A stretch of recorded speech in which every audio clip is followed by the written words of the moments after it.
മോള് വണ്ടിൻ്റെ മുകളിൽ നിന്ന് ഇറങ്ങി. അപ്പോൾ ഞാൻ ഇവനെ കണ്ടിട്ടില്ല, അവൻ കടയിലേക്ക് പോയാന്നുള്ള പ്രതീക്ഷയാണ് നിൽക്കുന്നത്. പെട്ടെന്ന് വണ്ടിൻ്റെ മുകളിൽ പിടിക്കുന്നത് ഞാൻ കണ്ടിട്ടുണ്ട്. പിന്നെ ഒരു സെക്കൻഡ് കൊണ്ട് എല്ലാം കഴിഞ്ഞു, മനസ്സ് മരവിച്ച് പോയൊരവസ്ഥയായിരുന്നു. ഒരുപാട് സമയം തന്നെ ഇപ്പോഴും ഉണ്ട്. ഇപ്പോൾ ഞാൻ പുറത്ത് ഒരു 10 മിനിറ്റ് 20 മിനിറ്റ് പുറത്തേക്ക് പോയി നിന്ന് പെട്ടെന്ന് കണ്ടിട്ട് എത്തണം, ആ ഒരു മൈൻഡാണ്. പിന്നെ ആളുകളൊക്കെ കുറേ ആളുകൾ എൻ്റെ ചുറ്റും കൂടിയിട്ടുണ്ട്. എന്തൊക്കെ എന്നോട് ചോദിക്കുന്നുണ്ട്, പറയുന്നുണ്ട്. ഇതൊന്നും പറയാൻ കഴിയുന്നില്ല. ശരീരമാകെ വേറെ പിന്നെ തല നന്നായിട്ട് കറങ്ങി. നമുക്ക് എന്താ പറയുക, നമ്മൾ ഇല്ലാണ്ടായി പോകുക എന്നുള്ളൊരവസ്ഥ ഉണ്ടല്ലോ, ആ ഒരവസ്ഥയിൽ ഒരുപാട് ഉമ്മ വീട്ടിൽ തന്നെയാണ്. അപ്പോൾ ഞാൻ വീട്ടിൽ പോയി ഈ വിവരം പറഞ്ഞു.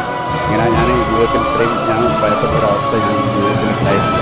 ഞാൻ ഒരുപാട് ഭയപ്പെട്ട് പിന്നെ ഞാൻ എന്തൊക്കെ ഒരു കളി വീട്ടിലെത്തി കഴിഞ്ഞു. അപ്പോൾ വൈഫ് ഇത് കണ്ടിട്ട് ചിരിക്കുക. അവർക്ക് ഇത് കണ്ടിട്ടില്ലല്ലോ. പിന്നെ ഇത് വീഡിയോ കണ്ടതിന് ശേഷമാണ് ഇതിൻ്റെ സീരിയസ്നെസ് എന്താണ്, എന്താ സംഭവിച്ചതെന്നുള്ള കാര്യമാണെങ്കിൽ